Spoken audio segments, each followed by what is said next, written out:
Hello, ரொம்ப ஈஸியாக calcium rich போன்ஸுக்கு ரொம்ப ரொம்ப ஹெல்ப்ஃபுல்லான ஒரு ட்ரிங்க்கை தான் பார்க்க போகிறோம்.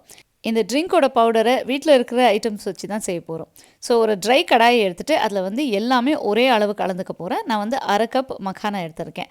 உங்கள்கிட்ட மக்கானா இல்லை, அவைலபிலிட்டி இல்லைன்னா நீங்கள் 1 கப் வந்து கம்பு எடுத்துக்கலாம். கம்பு பவுடராகவும், அதாவது மாவை கூட எடுத்துக்கலாம், இல்லை வறுத்து நீங்கள் வந்து பவுடராக கூட எடுத்துக்கலாம்.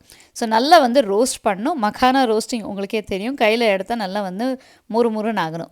மக்கானா மட்டும் இந்த தட்டில் செப்பரேட்டாக எடுத்துக்கிறேன். இப்போ வந்து அதே அளவுக்கு 1/2 கப் அளவுக்கு பொட்டுக்கடலை எடுத்திருக்கேன். நான் வந்து இந்த ஹோல் பொட்டுக்கடலை எடுத்திருக்கேன். இது வந்து தோலோடு வருது பாருங்கள், அது தோலோடு கிடைச்சிதுன்னா கண்டிப்பாக அதை சேர்த்துக்கோங்க. அதுலேயும் நிறைய பெனிஃபிட்ஸ் இருக்குது. எதுவும் கிடைக்கலன்னா நார்மல் உடச்ச கடலையே எடுத்துக்கோங்க. இப்போ இந்த பொட்டுக்கடலையோடு சேர்த்து என்னெல்லாம் வறுக்கிறோமோ அதை வந்து செப்பரேட்டாக இன்னொரு தட்டில் வச்சுக்கலாம்.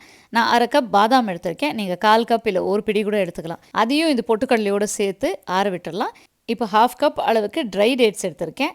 நீங்கள் இதையும் வந்து கொட்டை எடுத்துகிட்டு 2 கட் பண்ணி கொஞ்சம் சூடு ஏற்றி அந்த கடலையும் பாதாம் அது கூடவே வந்து தட்டில் ஆற வச்சிடலாம்.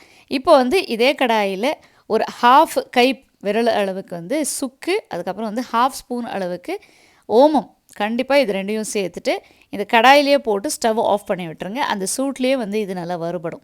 இதையும் சேர்த்து எல்லாத்தையும் வந்து அரைச்சி எடுத்துக்க போகிறோம். அரைக்கிறதுக்கு முன்னாடி ஃபஸ்ட்டு வந்து நம்ம மக்கானாவை செப்பரேட்டாக வச்சுருக்கோம். ஸோ மக்கானாவை போட்டு ஒரு ஓட்டிட்டு அது கூடவே மீதி பொருள் எல்லாம் வந்து சேர்த்து நல்லா எவ்வளோ முடியுதோ அவ்வளோ நைஸாக அரைச்சி ஒரு ஏர்டைட் பாட்டிலில் நீங்கள் வெளியிலே வச்சு 1 மாதம் வரைக்கும் ஸ்டோர் பண்ணலாம். ஃப்ரிட்ஜில் வச்சிங்கன்னா 6 மாதம் வரைக்கும் ஒன்றுமே ஆகாது. இதை எப்படி கன்சியூம் பண்ணோன்னா, மிக்ஸி ஜாரில் பாலோ தண்ணியோ சேர்த்து இந்த பவுடர் சேர்த்து க்ரீமியாக அரைச்சி குடிக்கலாம்.